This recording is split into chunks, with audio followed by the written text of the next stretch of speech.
গাজা আগ্রাসন নিয়ে আলোচনা করতে আমাদের সাথে এই মুহূর্তে যুক্ত আছেন দৈনিক নয়া দিগন্তের নির্বাহী সম্পাদক মাসুমুর রহমান খলিলি। মাসুমুর রহমান খলিলি, আপনি বলছিলেন যে ইসরায়েল আসলে কাউকে গ্রাহ্য করছে না। যেটি বলছিলেন সে বিষয়ে একটু জানতে চাই বিস্তারিত। হ্যাঁ, আসলে ইসরায়েল কাউকে গ্রাহ্য করছে না এই কারণেই, যেহেতু কোনো আন্তর্জাতিক শক্তি, জাতিসংঘের নিরাপত্তা পরিষদ বলি অথবা ইউরোপ আমেরিকা বা অন্য কোনো শক্তি ইসরায়েলকে প্রতিরোধ করার জন্য এগিয়ে আসছে না। নিন্দা করা হচ্ছে, কিন্তু যদি গ্রাহ্য না করা হয় তাহলে কি পরিণতি ভোগ করতে হবে এটার ব্যাপারে সুনির্দিষ্ট কোনো হুমকি তার সামনে নাই। যার কারণে ইসরায়েল অব্যাহতভাবে গণহত্যামূলক কার্যক্রম চালিয়ে যাচ্ছে। আর আমাদের মনে রাখতে হবে, ইসরায়েলের যে এই যুদ্ধটা করছে এটা শুধু এককভাবে ইসরায়েল না, এর পেছনে যুক্তরাষ্ট্র থেকে শুরু করে বৈশ্বিক বেশ কয়েক কিছু পরাশক্তি এবং ইউরোপ আমেরিকার একটা সমর্থন আছে। এই সমর্থন প্রকাশ্যে যা বলা হচ্ছে, ভেতরের অবস্থা কিন্তু ঠিক ওইরকম না। যার কারণে ইসরায়েলকে থামানো যাচ্ছে না। তবে আমার ধারণা, ইসরায়েল যদি এই গণহত্যামূলক কর্মকাণ্ড, যেটাকে আন্তর্জাতিক অপরাধ আদালত গণহত্যা হিসেবে এর মধ্যে চিহ্নিত করেছে, সেটা যদি থামানো না হয়, তাহলে শুধু পুরো মধ্যপ্রাচ্যে বিপর্যয় নেমে আসবে না, পুরো বিশ্ব ব্যবস্থা কিন্তু একটা বিপর্যয়ের মুখোমুখি হবে। মনে রাখতে হবে, ইসরায়েল এখন যেটা করছে, এই যে গাজাকে মানুষের বসতির অনুপযোগী করা, এটা তার একটা বড় ধরনের উদ্দেশ্যকে কার্যকর করার জন্য। বিশেষ করে তারা সুয়েজ ক্যানেলের বিকল্প হিসেবে বেনগুরিয়ান একটা ক্যানেল তৈরি করতে চায়।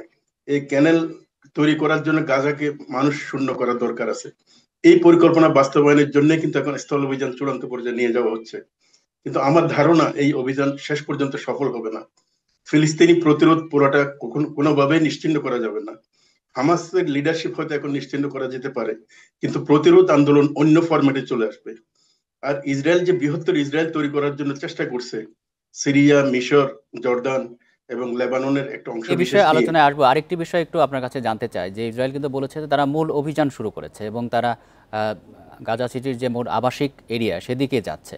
ইতিমধ্যেই কিন্তু অনেক মানুষ মারা গেছে। তারা এই যে মূল অভিযান বলতে তারা আসলে কি বোঝাচ্ছে? হামাসের পরাজয় কি আসলে দ্বার প্রান্তে, সেদিকে আমরা বলতে পারি? তারা মূল অভিযান যেটা বোঝাচ্ছে সেটা হচ্ছে কি, গাজায় যেসব ফিলিস্তিনি আছে তাদেরকে গাজা থেকে সরিয়ে দিতে চায়। যদি মিশর সিনাই উপত্যকা উন্মুক্ত করে অথবা সিরিয়া গোলান হাইটে যদি তাদেরকে নেওয়া যায়, সেটা একটা চেষ্টা থাকবে।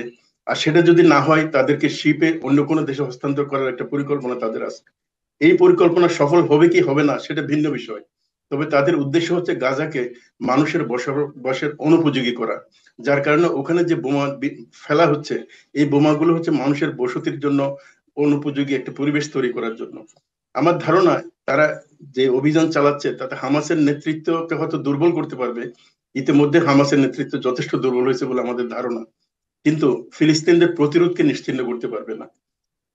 এখানে আরেকটা বিষয় হচ্ছে কি, বিশ্ব, বিশেষ করে জাতিসংঘ যদি হস্তক্ষেপ না করে এবং ইসলামিক দেশগুলো এবং আরব বিশ্বের যে শীর্ষ সম্মেলন কাতারে হলো, এই সম্মেলনের আউটকামটা আমরা পরিষ্কার বুঝতে পারি না। যদিও বলা হচ্ছে উপসাগরীয় একটা প্রতিরোধ তৈরি করা হবে, প্রতিরক্ষা বলয় তৈরি করা হবে। এই প্রতিরক্ষা বলয়টাকে যদি ইসলামিক রাষ্ট্রগুলোর প্রতিরক্ষা বলয় তৈরি করা করা হয়, তাহলে ইসরায়েলকে থামানো কিন্তু একেবারে অসম্ভব কিছু হবে না। যেটি আর বলছিলেন যে ইসরায়েলকে যে ধরনের বোমা ব্যবহার করা হচ্ছে, যেটি আসলে কিন্তু আগে কেউ দেখেনি, সেটি আসলে জনপদ ধ্বংস করার জন্য ব্যবহার করা হচ্ছে। জাতিসংঘের যে ভূমিকা আপনি বলছিলেন, তারা কিন্তু শুধু বিবৃতি দেওয়ার মধ্যে সীমাবদ্ধ। সেটি কার্যকর কোনো পদক্ষেপ তারা নিতে পারছে না কেন? এটা নিতে পারছে না, জাতিসংঘের সাধারণ পরিষদের ওরকম ক্ষমতা নেই, অথবা মহাসচিবও চাইলে এখানে হস্তক্ষেপ করতে পারে না। হস্তক্ষেপ করার জন্য নিরাপত্তা পরিষদের সিদ্ধান্ত দরকার। আর নিরাপত্তা পরিষদের সবচেয়ে শক্তিধর দেশ হচ্ছে যুক্তরাষ্ট্র। যুক্তরাষ্ট্র ইসরায়েলের প্রতিটি পদক্ষেপকে সমর্থন দিচ্ছে, এটা প্রকাশ্যে এবং অপ্রকাশ্যে দুই ক্ষেত্রেই। ফলে নিরাপত্তা পরিষদের মাধ্যমে যেহেতু কোনো প্রস্তাব পাশ হবে না, ফলে এই ফিলিস্তিনে ইসরায়েলকে থামানো এটা প্রায় অসম্ভবের মতো ব্যাপার হয়ে গেছে। তবে এটার জন্য যুক্তরাষ্ট্রকে হয়তো মূল্য দিতে হতে পারে, কারণ মধ্যপ্রাচ্যে আমেরিকার একটা বিরাট স্বার্থ আছে। এইভাবে ইসরায়েলকে সমর্থন দিলে শেষ পর্যন্ত আমেরিকা নিজের কতটা করছে এই উপলব্ধি যদি আসে, তাহলে হয়তো তারা কিছুটা নিবৃত হতে পারে। এখন পর্যন্ত যে সবচেয়ে যে আলোচনাটি বেশি হচ্ছে যে দ্বিরাষ্ট্র সমাধানের ভিত্তিতে যে সমাধান, জাতিসংঘ মহাসচিবও কিন্তু সেটির উপরে জোর দিয়েছেন, কিন্তু যুক্তরাষ্ট্র কিন্তু এটি আসলে বিপক্ষে অবস্থান আছে। এক্ষেত্রে আসলে তাহলে সমাধান কি আসলে সম্ভব? দ্বিরাষ্ট্র সমাধানের বাইরে আপাত দৃষ্টিতে কোনো সমাধান সম্ভব নয়। যদি এটা সামরিক কোনো সমাধান চাওয়া হয়, তাহলে সেটা হতে পারে ইসরায়েল হয়তো একটা বৃহত্তর ইসরায়েল দখল করবে, ফিলিস্তিনের পশ্চিম তীর এবং গাজা দখল করবে, এবং আশপাশের জর্দান, মিশর, সিরিয়ার অংশবিশেষ, লেবাননের অংশবিশেষ দখল করবে। আর না হয় ইসরায়েলকে পরাজিত হতে হবে।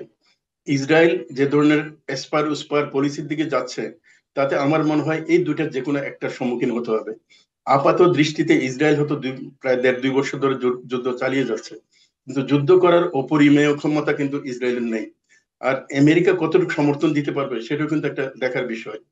কারণ এখনো পর্যন্ত হয়তো ইসলামিক দেশগুলো, বিশেষ করে আহ, তুরস্ক, মিশর, সৌদি আরব এবং ইরান, পাকিস্তান, ইন্দোনেশিয়া, এই শক্তিধর দেশগুলো যদি এক হয়, একটা প্রতিরক্ষা বলয় যদি তৈরি করে, তাহলে ইসরায়েল মনে হয় না তার পরিকল্পনা বাস্তবায়ন করতে পারবে। আর সেই ক্ষেত্রে আমেরিকা তার প্রভাব কতটুকু আহ, শক্তি প্রয়োগের জন্য কার্যকর করতে পারবে, তাতেও কিন্তু সন্দেহ থাকতে পারে।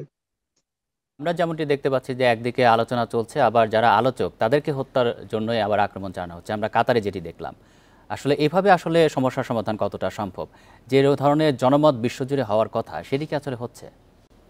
আচ্ছা, জনমত কিন্তু ইসরায়েলকে প্রভাবিত করতে পারে না। ইসরায়েল শক্তির জোরে রাষ্ট্র প্রতিষ্ঠিত হয়েছে এবং রাষ্ট্রটির বিস্তার ঘটেছে, এবং বৃহত্তর ইসরায়েল প্রতিষ্ঠার যে প্রচেষ্টাটা, এটাও কিন্তু শক্তির জোরে।